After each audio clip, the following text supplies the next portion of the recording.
Bonjour à tous, c'est Mel, voyante pure et médium. Donc aujourd'hui j'avais envie de lancer le sujet des consultations. Donc plus particulièrement de mes consultations. Euh, donc par rapport à ce sujet, j'avais plus particulièrement envie de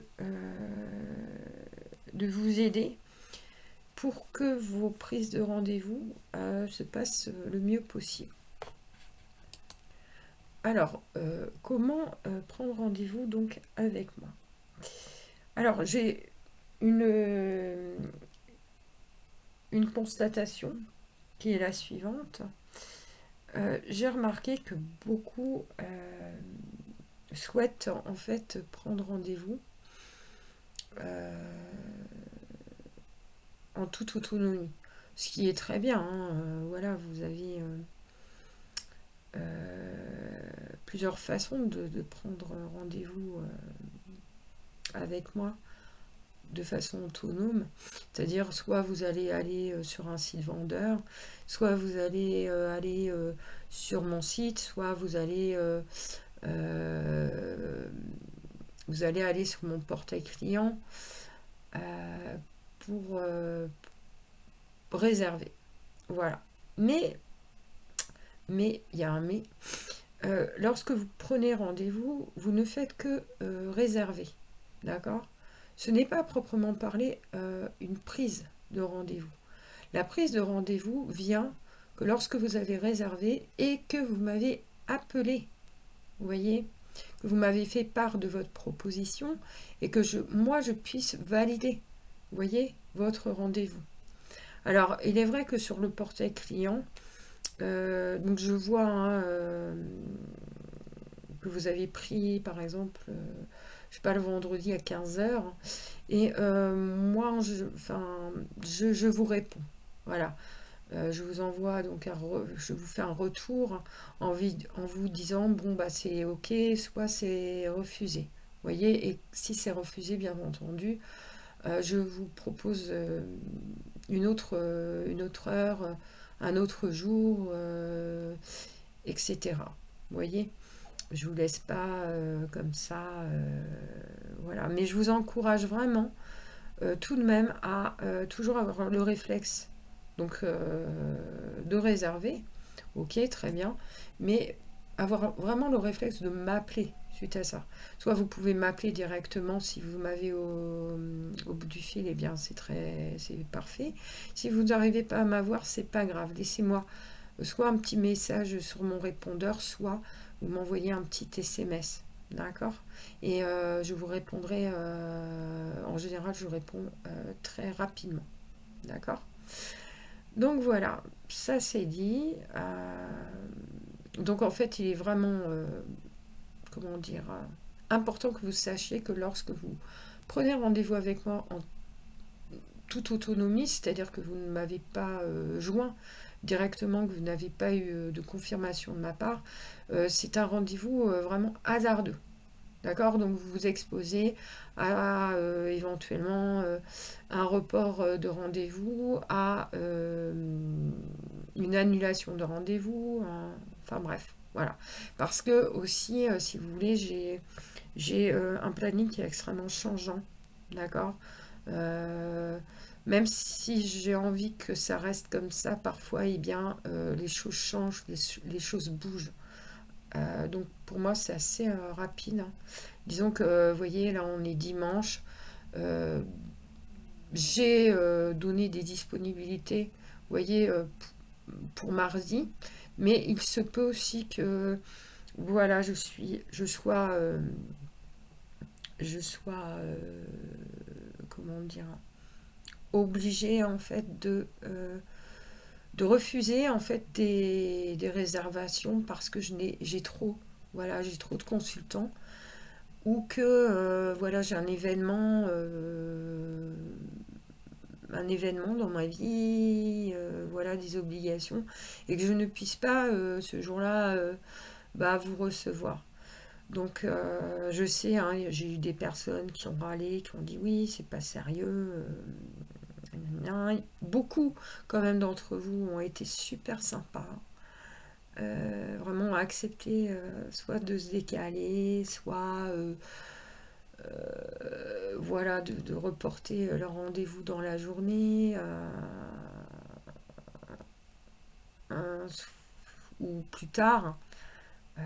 Voilà, cela fait vraiment preuve d'ouverture d'esprit et vraiment je vous en remercie. Mais voilà, il y a des personnes qui ne comprennent pas ça et qui me disent oui, vous n'êtes pas sérieuse. Oui, mais bon, voilà, il faut aussi vous dire que les voyants, que ce soit moi ou voyant médium, hein, que ce soit moi ou quelqu'un d'autre, nous ne sommes pas des produits de consommation, nous sommes des personnes comme vous et nous avons une vie aussi comme vous tous. Donc, il y a des personnes, des voyants et des médiums qui font ça toute la journée. Voilà, c'est vraiment leur métier, je dirais, leur gagne-pain. D'accord? Moi, ce n'est pas le cas. Je travaille à côté.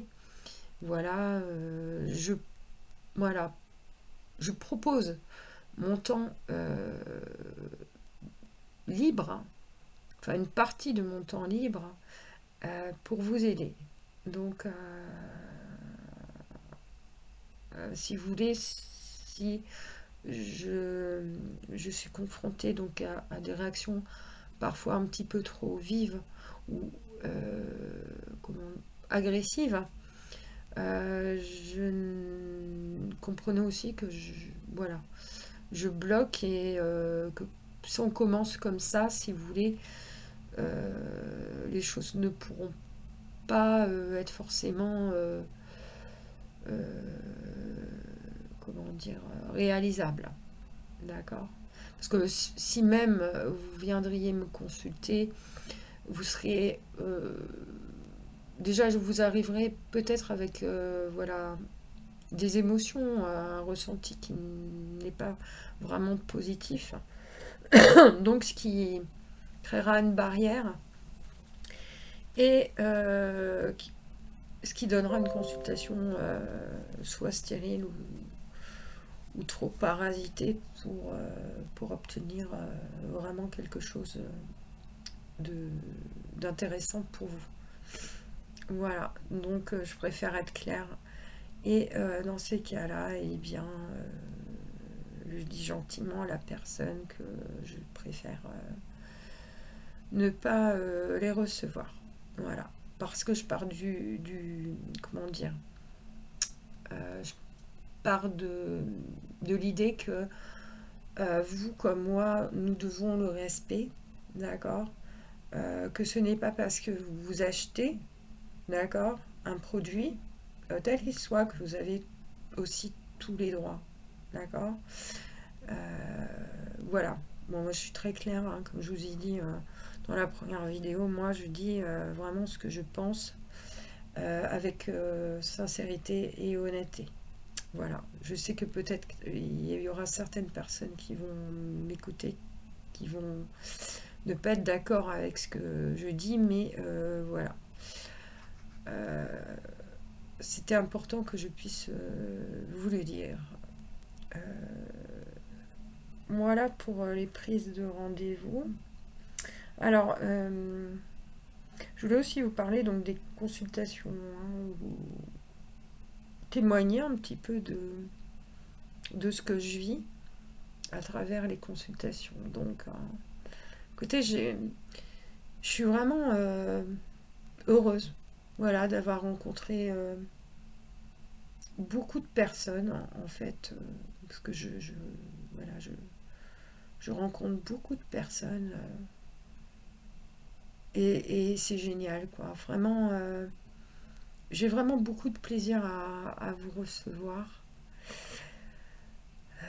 Donc ça, c'est en général. Bon, après, effectivement, j'étais bien triste. Parfois qu'il y ait des consultations qui se passent mal. Vous voyez? Parce qu'il y a des fois, voilà, où ça arrive. Alors, je vais vous expliquer plusieurs choses. Non pas que je me déresponsabilise par rapport à la situation, mais vous expliquer un phénomène. C'est que, en fait, lorsque vous venez consulter un voyant, une médium, l'intention que vous allez mettre dans votre demande, dans votre souhait, est primordiale, essentielle. C'est ce qui va définir, en fait, ce qui va faire réussir ou non la consultation. Vous voyez? Bon, après, vous me direz, il y a la... Voilà. Il n'y a pas que vous, hein. Admettons que vous consultez quelqu'un qui se prétend voyant, qui n'est pas voyant, forcément, ce ne sera pas de votre fait. Mais si vous consultez vraiment un voyant ou un médium, et que, si vous voulez, il y a quelque chose qui se crée qui n'est pas positif, c'est que forcément, il y a eu quelque chose. Alors, je ne... Dans ce que je vais dire, vraiment, il ne faut pas le prendre pour soi. Voilà. Ce n'est pas... Je n'accuse pas le consultant. D'accord? Mais je vous dis, je vous fais part un petit peu de mes constatations, vous voyez, de ce qui est. Parce que, bon, beaucoup d'entre vous ne connaissent pas tous ces petits trucs, vous voyez, mais moi, personnellement, je sais. Donc, voilà. Donc, ce qui peut, en fait, faire capoter une consultation, c'est votre intention. D'accord? Donc, c'est pour ça que vraiment, je mettais l'accent. Et je vous alertais pour vous dire, ne venez pas avec, comment dire, une intention qui ne serait pas bonne, saine. Vous voyez? Parce que vous vous exposerez à une problématique. Et cette problématique, ce serait d'obtenir, d'avoir une consultation qui ne vous apportera rien, vous voyez, en soi. Donc, si vous voulez, le voyant ne pourra pas faire sa lecture psychique de façon correcte. Donc, en général, bon, on s'en rend compte assez rapidement. Vous voyez qu'il y a quelque chose qui ne va pas. Quelque chose qui empêche, en fait, cette lecture de se faire. Ou sera, je dirais, voilà, ça sera désagréable, autant pour vous que pour moi, voilà, ça ne sera pas une voyance de qualité. Donc, alors, je vais vous expliquer qu'est-ce qui peut faire que ça capote. Donc, l'intention, par exemple, je vais vous donner des exemples concrets. Ça, c'est des choses vraiment que j'ai constatées, hein, donc vécues, perçues. Et là, c'est vraiment quelque chose d'indéniable. Voilà, j'ai par exemple une consultante, un jour, qui est venue et qui ne m'a rien dit. Voilà, donc on a commencé à faire la consultation et j'avais vraiment du mal. Vous voyez, ma lecture ne se faisait pas, enfin bref. Et là, je me suis dit, oh là, il y a vraiment quelque chose. Il y a quelque chose qui m'empêche d'accéder à elle. Qu'est-ce qui se passe, en fait? Et j'ai compris.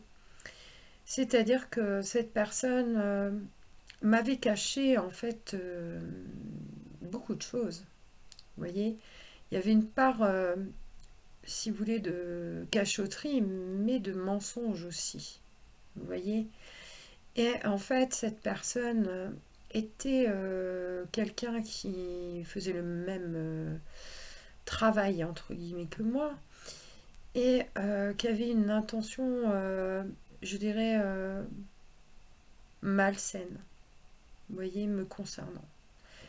C'est-à-dire excusez-moi, qu'elle était là en fait pour me tester. Vous voyez, avoir un avis, bon jusque-là, tout va bien, hein. Après tout, pourquoi pas, quoique moi je n'ai pas testé une voyante, j'irai consulter une voyante, mais la tester, non, quel intérêt, vous voyez.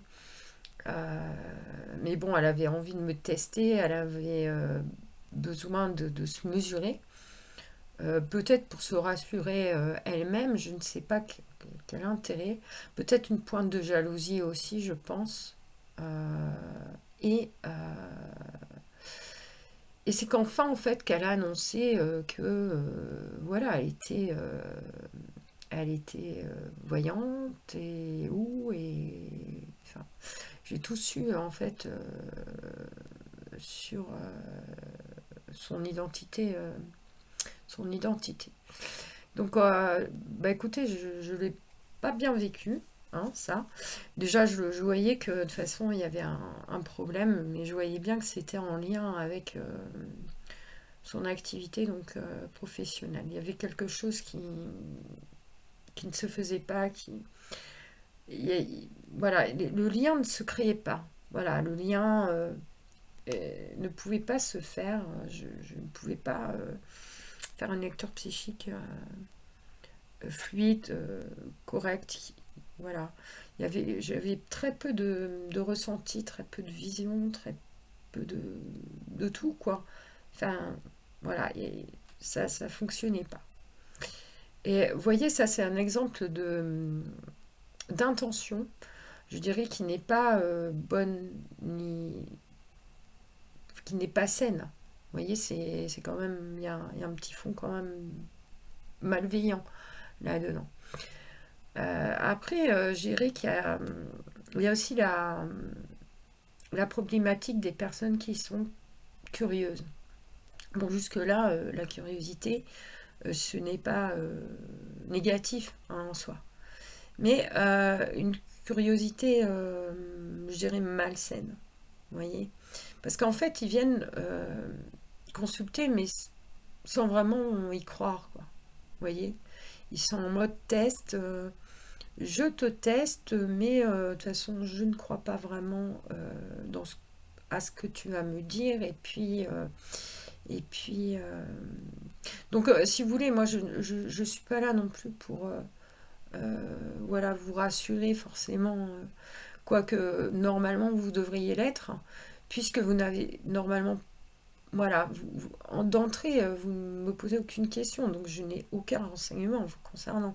Donc si je suis capable de vous dire ce que vous vivez au temps présent, je pense que vous pouvez euh, lâcher prise. Vous voyez.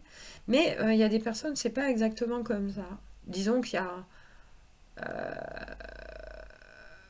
ils vont toujours se dire oui, mais bon, c'est peut-être le hasard. Et enfin, vraiment, ils sont vraiment pas dans ce. Ils ne croient pas du tout en la voyance. Vous voyez, ils essayent. Voilà, ils se disent tiens, aujourd'hui, tiens, je vais essayer de faire une voyance. Mais bon, ouais, je vais quand même essayer pour voir. On ne sait jamais. Voilà. Mais il y a quand même, vous voyez, la démarche, si vous voulez, l'intention n'est pas honnête, vous voyez, n'est pas saine. D'entrée, vous n'allez pas me dire, bon, bah oui, moi, je ne crois pas trop à la voyance, mais je viens quand même vous consulter. Vous voyez, vous n'allez pas dire ça, hein. Vous allez vous exprimer normalement, et dans votre petite tête, vous allez cogiter en disant, ouais, peut-être, ouais, bon, ouais. Voilà. Et en fait, ça peut aussi effectivement bah, exaucer vos vœux, puisque ça va créer une barrière en fait entre vous et moi. C'est comme si vous aviez mis une protection, un voile, qui ne me permet pas bah, de voir tout simplement. Vous voyez? Donc, vous allez, voilà, vous allez me mettre en difficulté. Je vais quand même tenter de comment dire, de voir, mais à un moment donné, de toute façon, je vais savoir. Vous voyez qu'il y a vraiment quelque chose qui ne marche pas. Il y a quelque chose qui parasite la consultation. Vous voyez?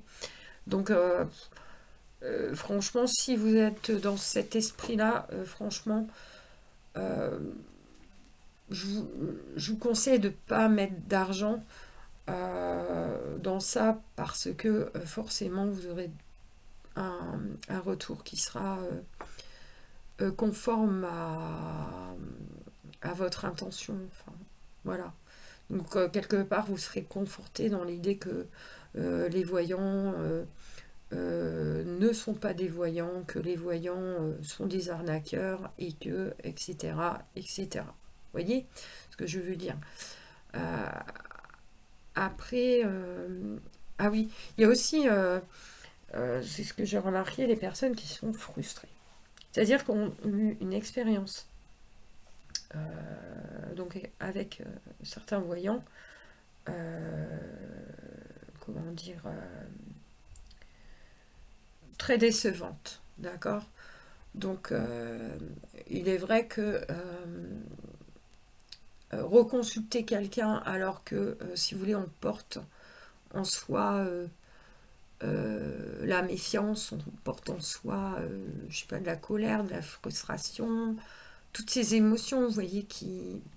Je pense pas que ce soit une bonne chose, vous voyez, de reconsulter quelqu'un avec cet état d'esprit-là.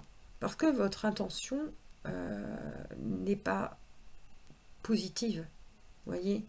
Donc forcément, si vous venez avec ce bagage, en fait, énergétique, eh bien, c'est des...